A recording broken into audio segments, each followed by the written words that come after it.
Muy buenos días, qué gusto recibirles con las primeras noticias de TV Ciudad en esta jornada de martes que se presenta bastante fría con muy poca visibilidad. 2 grados es la temperatura actual en Capital. Saludo cordial a quienes nos siguen por Uniradio, la radio de la Universidad de la República, 107.7 de FM, por señal abierta, 6.1 por YouTube y por tvciudad.ui. Vamos a repasar rápidamente el pronóstico del tiempo proporcionado por el Instituto Uruguayo de Meteorología. A ver qué nos dice. Bueno, de esta mínima de 2 que está ahí, no se mueve, vamos a llegar a una máxima de 14. Nos va a dar un respiro el mediodía con el cielo soleado, con alguna nubosidad. ¿Qué pasará mañana miércoles 30 de julio? Bueno, las temperaturas extremas para el área metropolitana, 5 y 17 grados, no se espera precipitaciones y el cielo estará claro con periodos de nuboso. Y el jueves 31 de julio, para terminar este mes de julio, 9 y 19, un respiro nos va a dar la temperatura. Pero vean además cómo se ve la Rambla de Montevideo, ¿no? Con este sol que está iluminando ya la ciudad. Tenemos muchos temas para compartir con ustedes hasta las 9 de la mañana. Uno de ellos tiene que ver con la presentación que hizo ayer el Ministerio del Interior sobre este diagnóstico del plan de seguridad pública. El ministro Carlos Negro dijo que se apunta a generar un modelo uruguayo en materia de política en seguridad pública. Los detalles y además algunas repercusiones de los partidos políticos que esta vez de la oposición sí asistieron a este plan de seguridad vial. Para su elaboración vamos a estar informando. El director de la Oficina de Planeamiento y Presupuesto, Rodrigo Arín, va a recibir hoy a una delegación del Congreso de Intendentes. Tema central va a ser las transferencias del gobierno central a las intendencias departamentales, a los gobiernos departamentales. Varios de ellos tienen además situaciones bastante comprometidas. También vamos a estar hablando de este tema.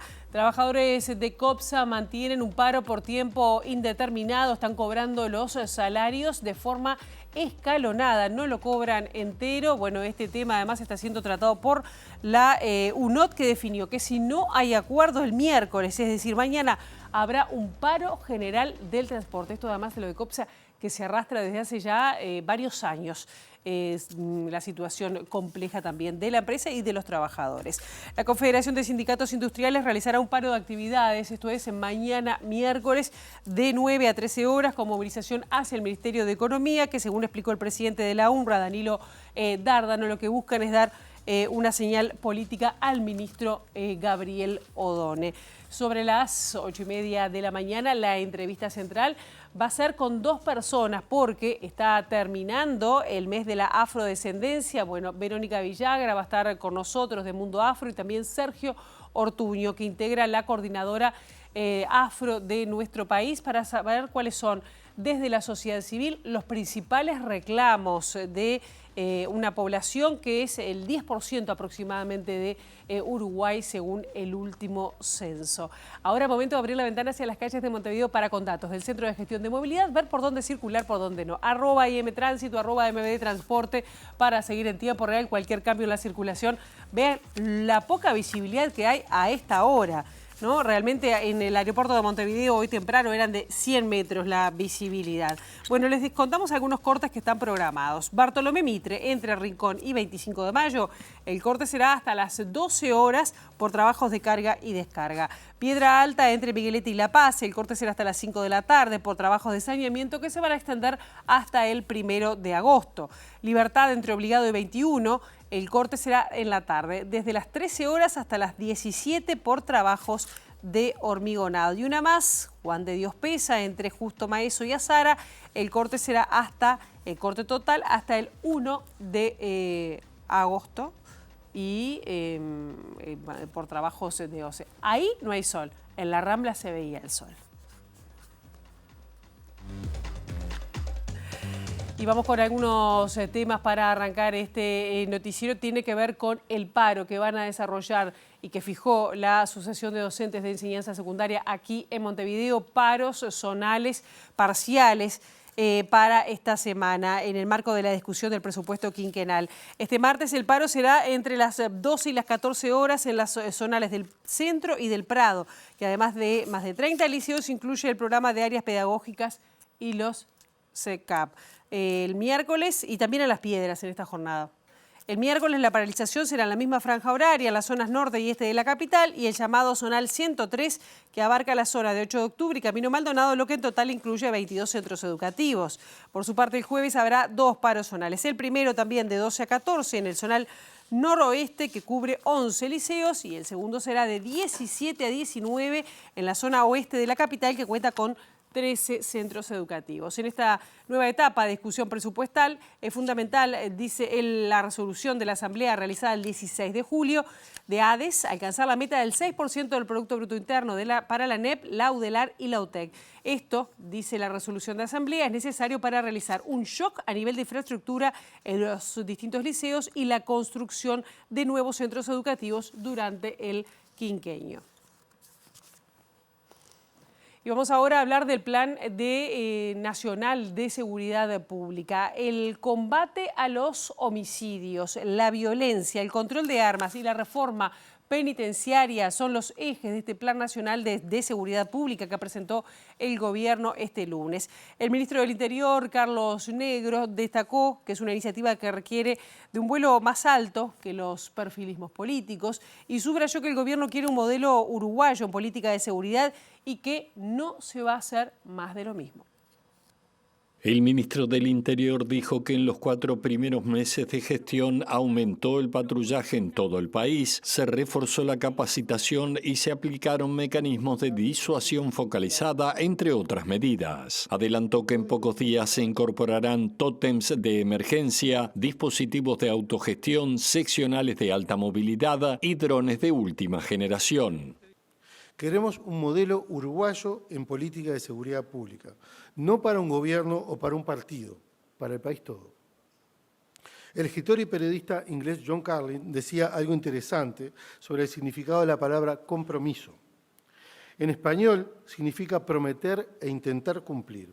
En inglés, en cambio, y en francés también, compromiso refiere a llegar a acuerdos.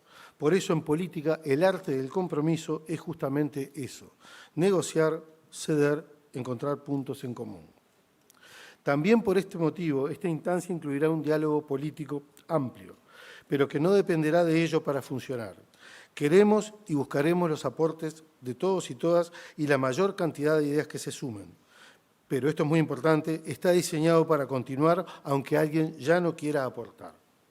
El plan es una iniciativa del gobierno con todos los que quieran sumarse y por ello convocamos a trabajadores, empresarios, organizaciones sociales, academia, expertos, a todos los poderes del Estado y sus instituciones, a los partidos políticos y a las agencias internacionales de cooperación. En definitiva, a todos los que ven en esto una experiencia innovadora y un posible ejemplo para la región. No renunciamos a gobernar ni a ejercer la iniciativa y la autoridad, pero no vamos a hacer más de lo mismo porque lo que queremos es una política a largo plazo para abordar un problema estructural, que por serlo requiere volar más alto y más lejos que las tormentas y los perfilismos políticos. El coordinador de estos diálogos de seguridad pública, el sociólogo Emiliano Rogido, dijo que destacó el inicio de este diálogo que es multidimensional para elaborar un plan nacional de seguridad vial, un proceso que según dijo va a convivir con algunas transformaciones coyunturales que ya está llevando adelante el Ministerio del Interior. Además, Rogido destacó la participación de los partidos políticos que se involucran con esta elaboración del plan, pero también de otros actores como de la academia, sociedad civil y las empresas. También fundamentalmente hizo alusión a las empresas tecnológicas. Estamos convocando también a distintas agencias del Estado. La seguridad no es solamente un problema del Ministerio del Interior. Muchos ministerios, gobiernos subnacionales, los 3 poderes del Estado, el Poder Ejecutivo, el Poder Legislativo y el Poder Judicial, tienen para aportar en esta área. Necesitamos de la academia, porque es la academia la que va a permitir que estas políticas estén basadas en evidencia, la que va a permitir evaluar lo que hagamos. Necesitamos a la sociedad civil, que es muchas veces la que le está tomando el pulso a los problemas allá en la punta de la línea, en los territorios, en ocasiones en los lugares en donde el Estado no llega, y es también quien debe controlar, ejercer un control democrático sobre lo que hace el poder público. Y necesitamos a las empresas, que es un actor que no ha estado, el sector productivo, presente en las discusiones que tradicionalmente damos sobre seguridad. Hoy uno de los principales delitos es el ciberdelito, las estafas. Tenemos un sector del software muy importante en la región. No podemos aprovechar esas capacidades para elaborar, para innovar servicios y bienes que nos permitan revertir esos problemas. Tenemos también para contar con la responsabilidad social de las empresas, brindando segundas oportunidades a las personas privadas de libertad. Para poner solamente algunos ejemplos, podemos hablar de las empresas aseguradoras, podemos hablar de las empresas privadas de seguridad que cuentan con miles de funcionarios de seguridad privada, y eso tiene que tener una articulación clara, son un recurso importante para las políticas de seguridad. El presidente del Partido Independiente, Pablo Mieres, valoró positivamente la presentación que hizo el ministro del Interior, Carlos Negro. Dijo además que el diagnóstico incluyó la acumulación política de lo realizado por la anterior administración y que su partido, si bien tiene una mirada amplia, hará foco en el tema carcelario.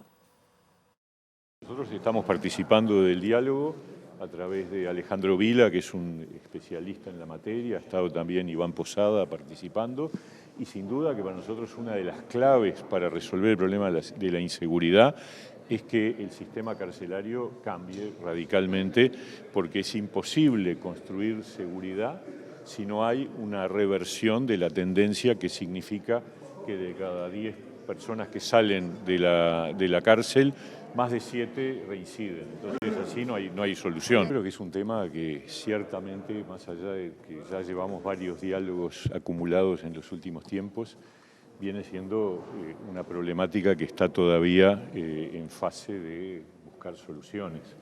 Es verdad que ha habido algunos avances, hay una acumulación que yo creo que es importante que el actual gobierno tome en cuenta, y me parece que en la mirada de la presentación de hoy se valoró, pero también está claro que tenemos desafíos por delante que no están resueltos y que el Uruguay vive una situación de inseguridad.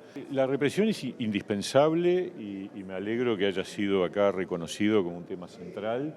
No hay que aflojar, al contrario, tiene que tener inteligencia adicionada para que sea realmente efectiva, pero sin duda alguna no alcanza. O sea, que yo siempre he dicho, me acuerdo cuando cada vez que se interpeló a un ministro del Interior, yo decía, acá tiene que estar sentado también el ministro de Educación y el ministro de Desarrollo Social, porque el problema de la inseguridad es un problema estructural, cultural y multidimensional.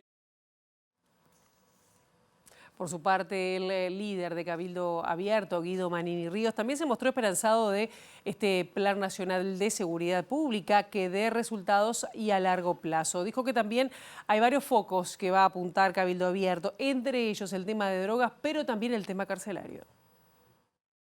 Bueno, nosotros ya en la administración anterior a los distintos ministros del Interior le hemos entregado un documento claro con una serie de propuestas de Cabildo Abierto que la gran mayoría no fueron implementadas en su momento por distintas razones. Nosotros vamos a insistir, vamos a aportar nuestra visión de la problemática de seguridad pública. Creemos que si seguimos haciendo siempre lo mismo, los resultados van a ser los mismos. Hay que cambiar muchos aspectos. Algo se mencionó aquí, tal vez no con el énfasis que se debe tener presente. Hay dos factores para nosotros fundamentales que afectan la seguridad pública y que si no se encaran seriamente, difícilmente haya soluciones claras y significativas. Uno es el problema de la droga y otro es el problema de la rehabilitación de los presos. Si eso no se cambia, si esa lógica, esa realidad no se cambia, no va a haber nunca solución al problema de la seguridad pública. Creemos que hay que rehabilitar a los presos. Aparte es un mandato constitucional, artículo 26 de la Constitución, rehabilitar a los presos. Nuestra propuesta pasa por el trabajo obligatorio a todos los presos, como forma de generarles un hábito de trabajo y una habilidad, que cuando salgan a la sociedad tengan a favor esos dos elementos.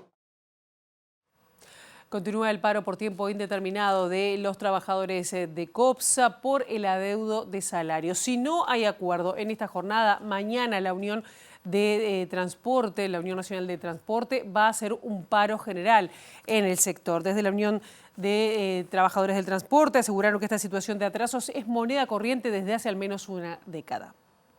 Nosotros pretendemos que esta situación no se siga repitiendo.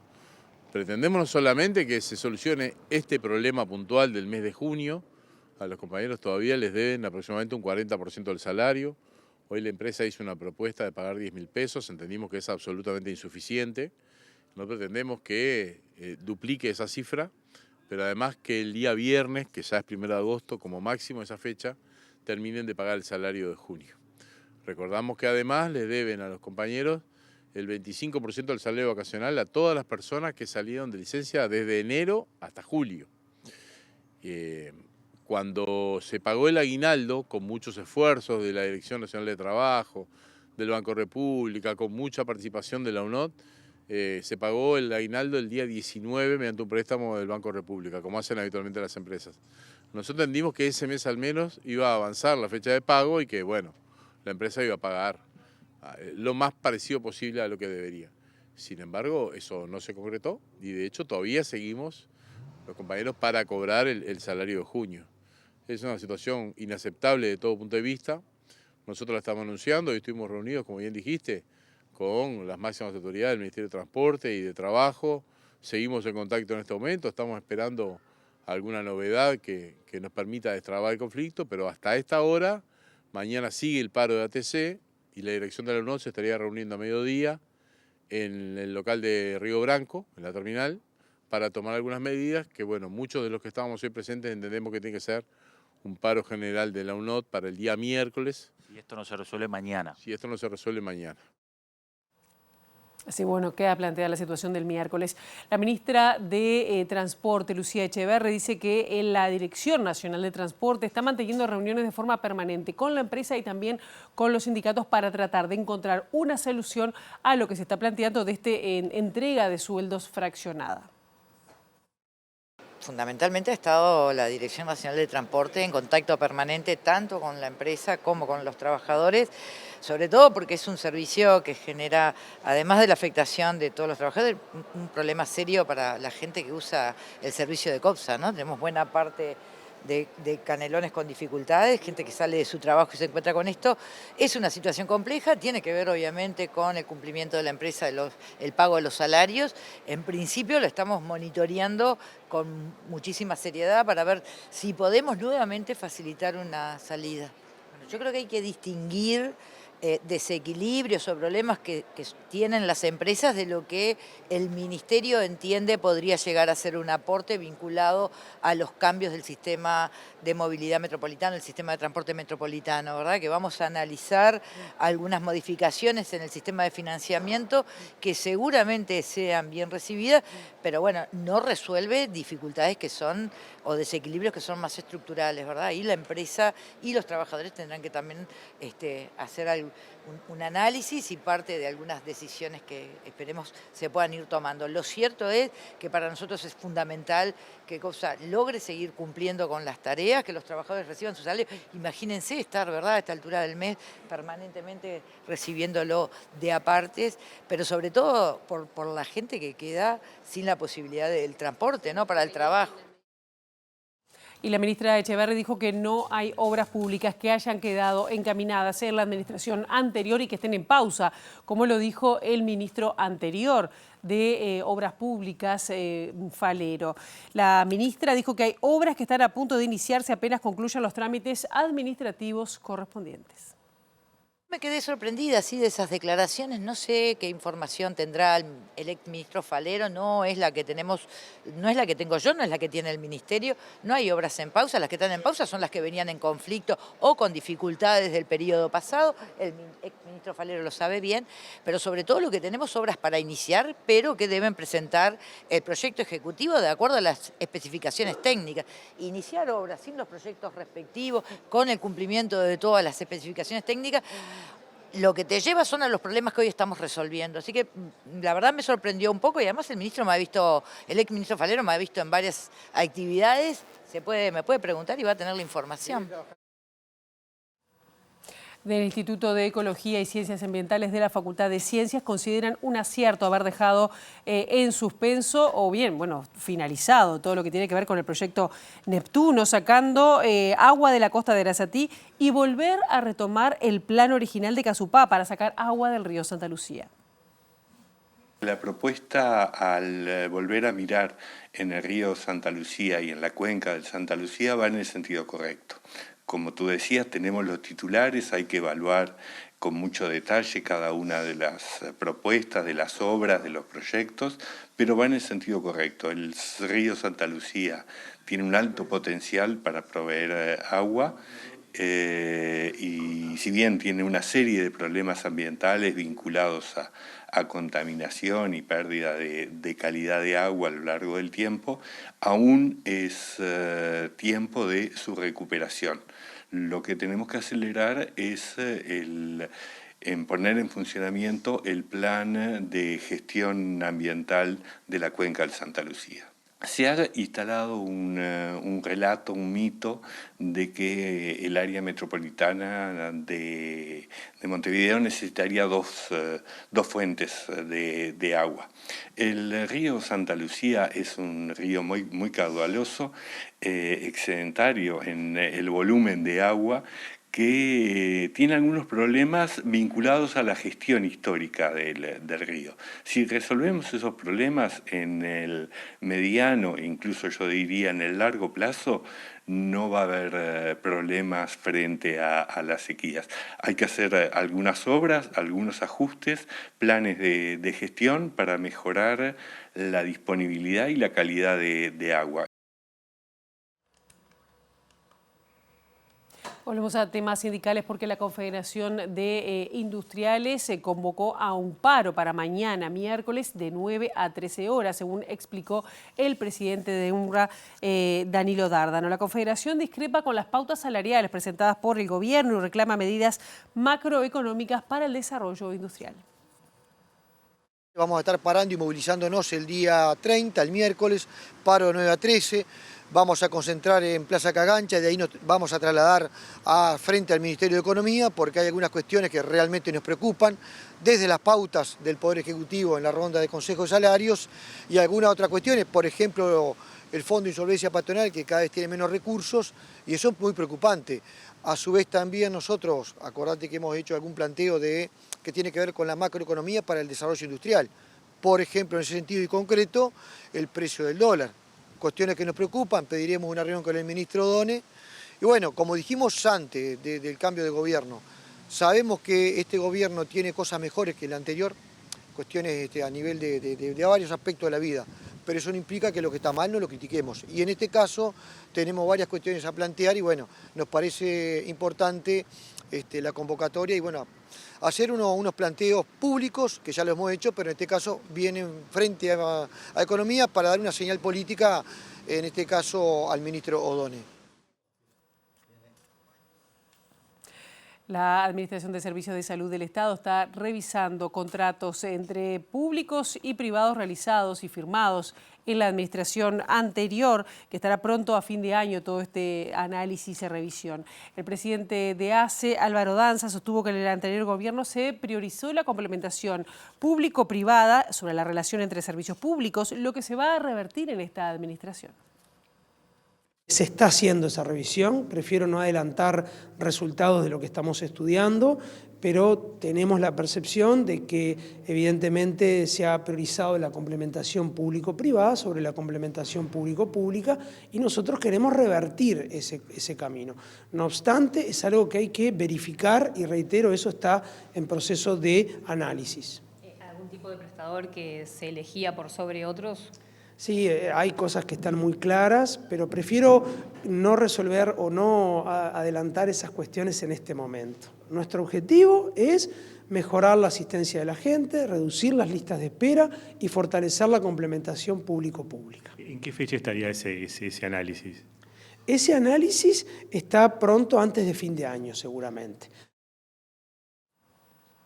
Y en este sentido de complementación público-público se acordó que el Hospital de Clínicas y el Pereira Rosell, un acuerdo de complementación para fortalecer la atención oftalmológica, pediátrica y también quirúrgica. El objetivo es reducir en pocos meses la lista de espera de niños que requieran una intervención quirúrgica.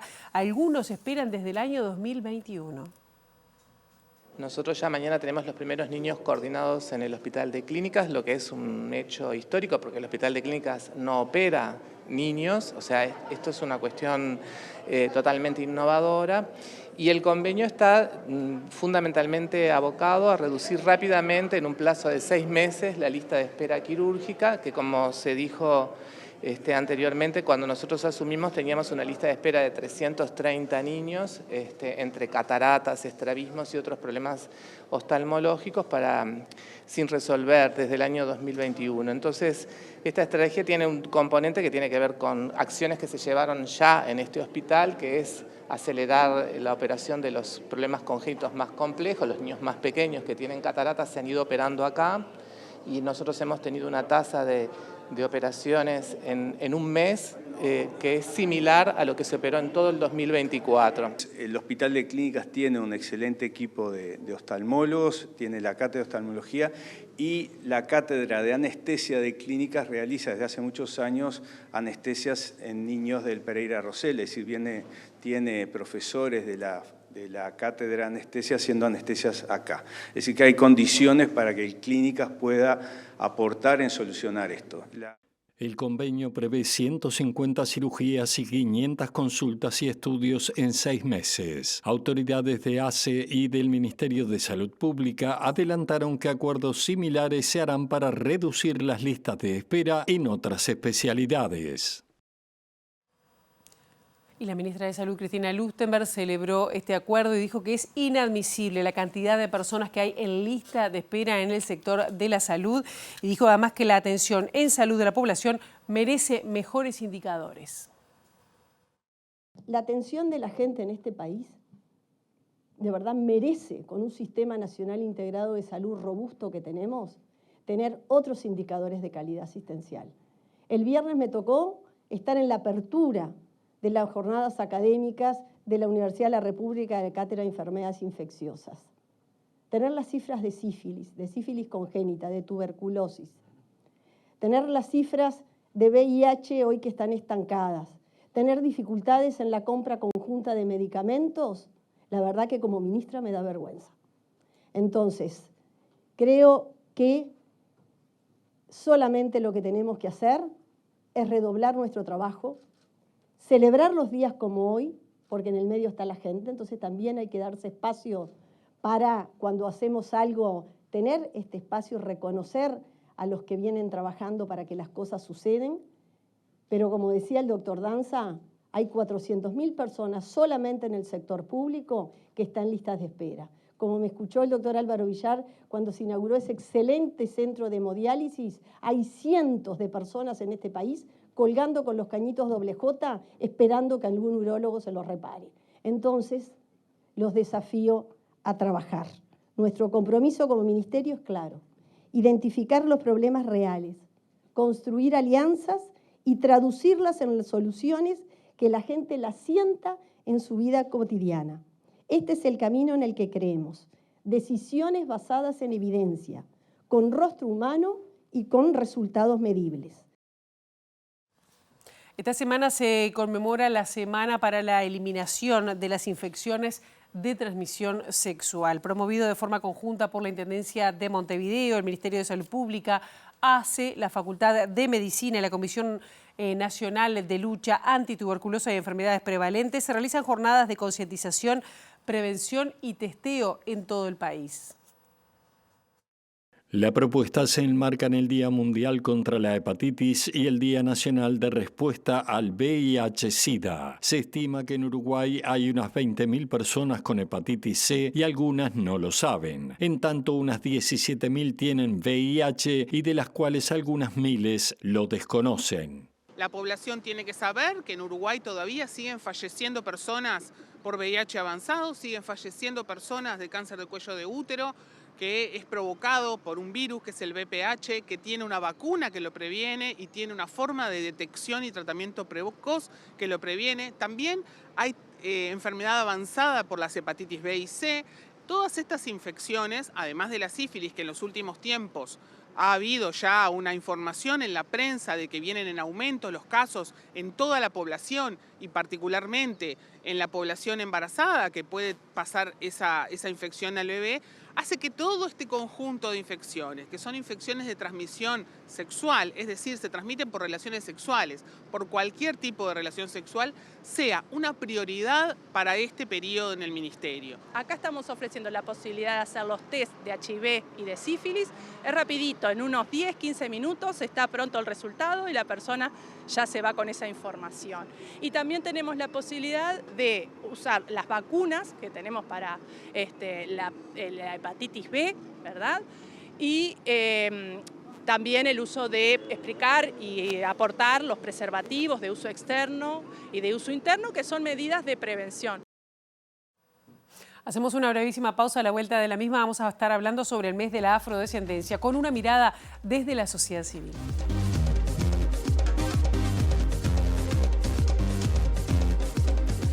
En este segundo bloque de MB Noticias vamos a tener entrevista, pero antes vamos al móvil y ya recibimos con mucho gusto a nuestra compañera Abril Mederos. Abril, ¿cuáles son las novedades hasta ahora? Gracias, Pilar. Sí, nos encontramos en el LATU porque estamos a minutos del inicio de la 11ª edición del Congreso de Energías Renovables, organizada por la Asociación Uruguaya de Energías Renovables, un evento que va a contar con la participación de múltiples autoridades, entre otras del ministro de Ambiente, Edgardo Ortuño, y la ministra de Industria, Fernanda Cardona, quienes van a estar a cargo de la apertura del evento, pero estamos también con el presidente de AUDER, de esta asociación, Diego Oroño, a quien ya saludamos. Gracias por estos minutos. Bueno, este año este congreso se enfoca en inteligencia artificial y su vínculo con la energía renovable. ¿Qué importancia tiene? Bueno, muchas gracias por la nota. El LATAM Renovables, más allá de la temática de este año, se ha convertido en un punto de encuentro para el sector. Tenemos más de 350 personas que van a estar viniendo, autoridades, como mencionaban, ministro de Ambiente, ministra de Industria, presidentas de los docentes, UTEANCAP, y bueno, y toda la industria local e internacional. La temática de este año del Congreso, el título es Energía Inteligente, con el IA de energía con mayúscula, que es un poco para tratar ese vínculo entre inteligencia artificial y energía desde dos puntos de vista. Primero, desde las herramientas y la potencialidad que nos puede dar la inteligencia artificial como catalizador del sector. Y segundo, que todo este desarrollo de data centers y de centros de cómputo para poder desarrollar la inteligencia artificial tiene un impacto muy grande en la demanda de energía, y nosotros como sector de energía renovable tenemos que estar a la corriente para que no se convierta en un problema ambiental. Entonces es una temática muy importante para tratar en estos 2 días. ¿Cuáles son los desafíos en materia de energía renovable? O sea, ¿cómo se vincula con la inteligencia artificial? Bueno, el tema del consumo de demanda de energía que tienen los data centers, para ponerte una idea, hoy en día la capacidad instalada de un data center equivale aproximadamente a unos 100.000 hogares. Entonces, eso nos impone un desafío de crecimiento de la demanda mucho más rápido del que pensábamos, y en un proceso de descarbonización que estaba haciendo el mundo aparece este impacto y este desafío, con lo cual el sector energía tiene que tener la responsabilidad de crecer a esa tasa para poder cubrir la demanda de energía que tenemos, máxime en un proceso de descarbonización que ya venía independientemente de esto. Oroño, le consulto por un proyecto local que tiene que ver con esta planta de hidrógeno verde que se quiere instalar en Paysandú y que ha despertado diversas discusiones en torno a su viabilidad y a su legitimidad energética. Justamente, ¿cómo se observa desde AUDER estas iniciativas a instalarse en el país? Desde AUDER, en primer lugar, nosotros acompañamos todo lo que tiene que ver con el desarrollo del hidrógeno verde, porque estamos convencidos de que es un vector para la descarbonización de lugares del cual con la energía renovable tradicional no llegamos, como el transporte, como la industria, como los fertilizantes verdes, etc. En particular, el caso de esta planta es un proyecto de escala muy grande que ha traído alguna controversia natural cuando empiezan los nuevos desarrollos, porque también la población se tiene que informar. Temas como el consumo de agua, temas como la localización, o algún reclamo de la gente de Vecinos de Colón por el tema de las chimeneas y demás. Entiendo que el proyecto se está relocalizando y que están ahora en proceso de estudio de impacto ambiental, con lo cual lo que terminará de dirimir un poco eso es el estudio que haga el Ministerio de Ambiente y la aprobación eventual ambiental. Le agradecemos la palabra a Diego Oroño, presidente de AUDER, y vamos a estar ampliando la información que surge aquí del auditorio del LATU en el marco de este Congreso sobre Energías Renovables. Volvemos a estudio.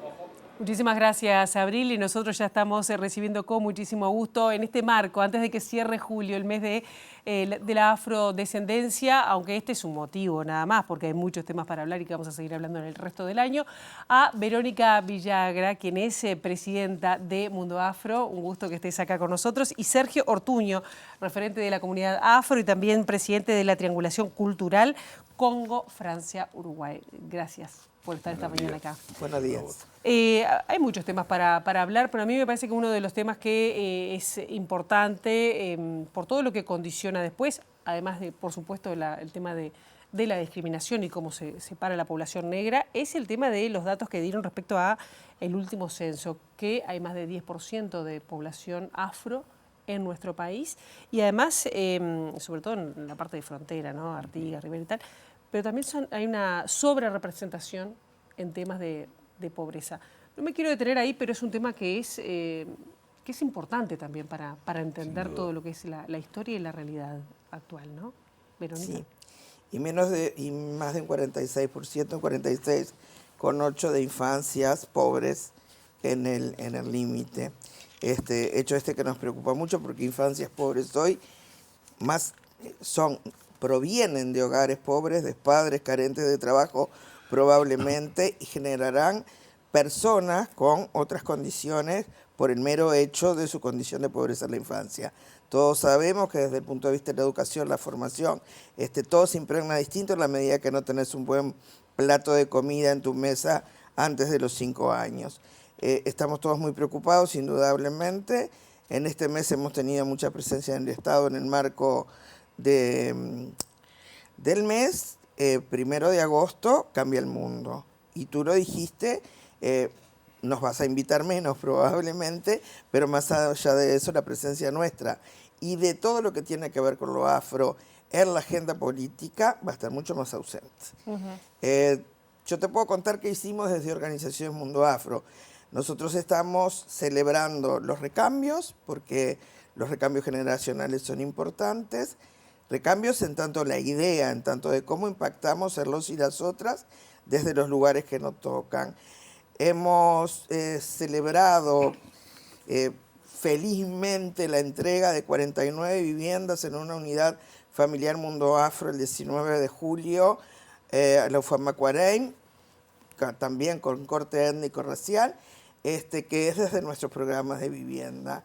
Aspiramos a seguir generando eso, porque nos parece que lo sustantivo es el techo y la alimentación para poder generar ciudadanos bien fortalecidos en un mundo que cada día es más cruel y competitivo. Eso sin hablar de lo que es la educación, que es otra área fundamental. Es otra área fundamental. Y además dije que los voy a seguir invitando.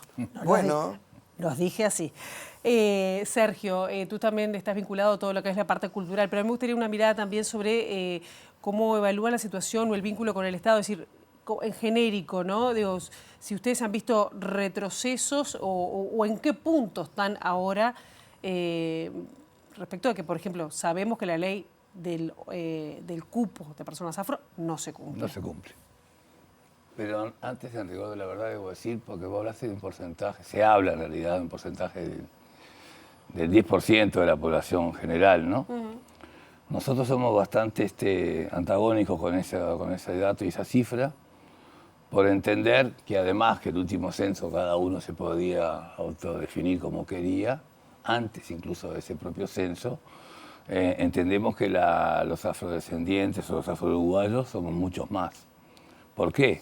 Bueno, en principio porque cuando se habla de afro hay todo un tema que tiene que ver con el fenotipo y no con el genotipo. Lo mismo pasa con la población indígena. Entonces entendemos de que somos muchos más los afro-uruguayos, los afrodescendientes que estamos acá en la República Oriental del Uruguay. Y en ese sentido, bueno, el ser minoría, entre comillas, con ánimo de, en el buen sentido, de problematizar ese dato y esa historia, siendo minoría, bueno, las cosas se hacen cuesta arriba. Hay acciones importantes, bueno, como la que acaba de definir Verónica. Yo soy un ex Mundo Afro, hace como 15 años intenté caminar por otro lugar, en este caso, bueno, la triangulación cultural con el vínculo de Francia y la República Democrática del Congo, pero sí,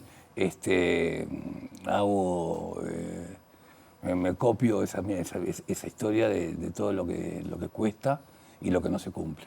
Para responderte directamente, el otro día que tuvimos en otro canal, hablábamos justamente en el mes del marco de la afrodescendencia, el segundo diseño según las Naciones Unidas para afrodescendientes, desarrollo, y no recuerdo cuál más, subtítulo, bueno, articular eso no es un signo ideológico, no es los blancos no, los colorados no, el frente no, y no es para pelearse con nadie. No importa el signo ideológico, pero es muy difícil bajar a tierra eso, y bueno, que haya obviamente una voluntad política que haga que esas cosas, que son mínimas, porque necesitamos más cosas en el buen sentido, se puedan cumplir, y bueno, y por ende que haya una suerte de cambio. Claro, yo estaba realizando materiales cuando preparaba la entrevista y recordaba la audiencia que tuvieron con la Comisión Interamericana de Derechos Humanos, creo que fue el año pasado, con la Coordinadora Nacional Afro-Uruguaya, diciendo o reclamando la necesidad de una ley integral. ¿Es con cambios normativos? ¿Qué se necesita para cambiar la situación? En realidad los cambios normativos se decretan, y lo que se decreta hay que bajarlo, implementarlo y cumplirlo, que ese es el fenómeno más costoso. La ley 19.122 tiene una cantidad de años, más la extensión. Es decir, la ley estaba prevista... 2011. 2011, ahí está la reglamentación. Fue en el 15, porque demoró mucho la implementación, y después era por 10 años, luego en el gobierno del Partido Nacional se extendió ese plazo, pero seguimos con las mismas dificultades. Exacto. La no representación en el tema afro, la falta de capacitación a la hora del que selecciona. Ese es el problema. Mi mirada eurocéntrica, la mirada eurocéntrica de recursos humanos de cualquier institución, no permite mirar la realidad del otro. Entonces, el proceso de selección se complica. Y el proceso de selección se complica tanto que ni siquiera pedimos referencia con el censo.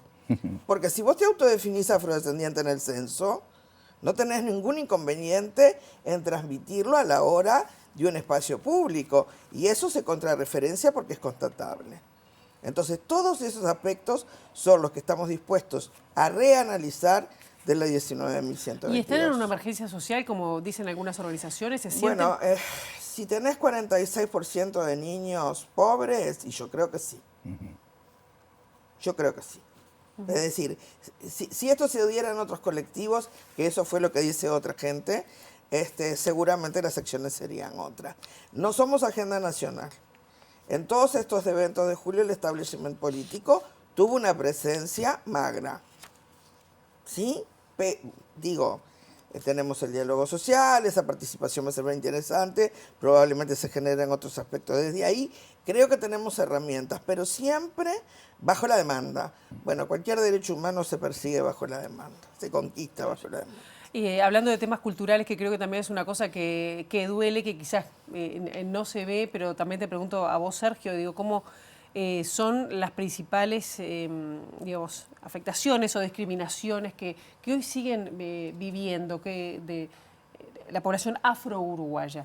Porque además hay un tema cultural que están revalorizando también desde varios colectivos, todo lo que es el aporte, ¿no?, de la cultura afro. Bien, los aportes de la cultura afro sin duda son variados y múltiples. Se desprende, cuando se habla de cultura afro-uruguaya, se desprende el fenómeno de candombe, como si esa fuera la única cosa o su única expresión. Sin duda que es la que mantiene vivo todo ese aspecto cultural, pero no es la única. En ese sentido, debo decir también que en todo lo que tiene que ver con la cultura, porque muchas veces cuando hablamos de arte, hablamos de cultura y una representación artística termina siendo una representación cultural. no necesariamente una representación artística es una representación cultural.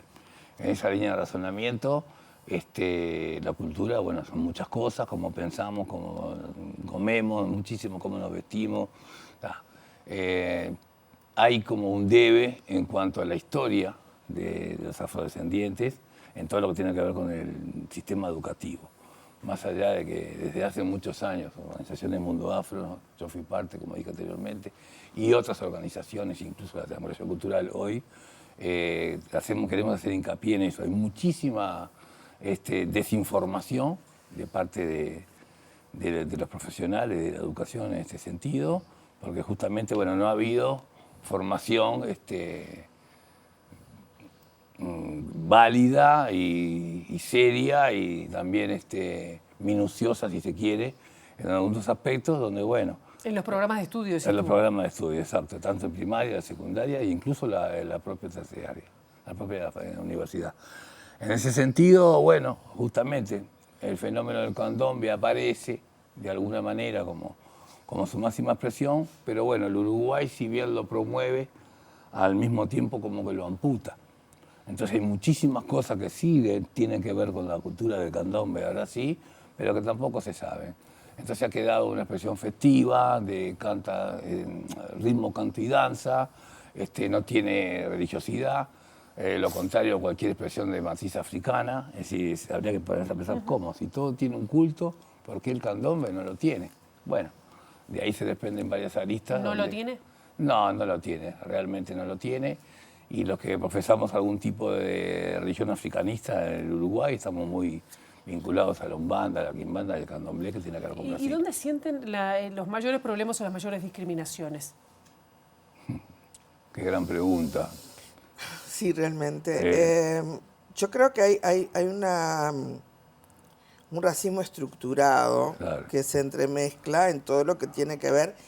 Yo te planteo el ámbito donde me muevo, que tiene que ver con el Estado uruguayo. En cualquier esfera del Estado uruguayo tenemos un racismo estructurado presente, por la inaccesibilidad, por la dificultad, por la falta de orientación, por el tratamiento igualitario cuando no es igualitario. En temas de salud, por ejemplo, el colectivo afro tiene poca presencia en la asistencia, ¿sí? Lo que tenemos que provocar es ir a la gente. Digo, yo creo que hay una cantidad de oportunidades y de opciones para poner sobre la mesa en los distintos lugares para poder llegar. Yo creo que lo que nos falta es llegar a los afro-uruguayos, llegar en el territorio. La política que se implementa detrás de un escritorio pocas veces impacta a la gente como lo necesitamos. Creo que esa podía ser una forma. Y después lo ves digamos, porque además tenemos un advenimiento de migrantes que son afro, claro. Entonces este 10% que Sergio habla, yo también lo dudo, porque de algún modo son contabilizados también y vienen en condición de pobreza. Claro. ¿Y tienen expectativa, y con esto tengo que cerrar, de que haya cambios en esta administración, mejoras? Siempre. Realmente sí. Siempre. Realmente sí. Pero como dije anteriormente, esto es muy personal, no importa el signo ideológico. Toda esta temática no datan de ahora, sino de varias décadas, donde en algún momento también el gobierno fue como el actual, del mismo signo ideológico. Pero sí, hay mucha expectativa, sobre todo por algunos eslogans como sabremos cumplir, que eso nos gusta mucho y estamos de acuerdo con eso. Sí, en realidad tenemos montones de expectativas con respecto del gobierno actual, porque hemos recibido un colectivo empobrecido y con más dificultades, así que todas las pilas puestas, la idea de seguir intentando ser agenda y de lograr modificar. Nos quedaron muchos temas, o sea que los vamos a volver a encontrar.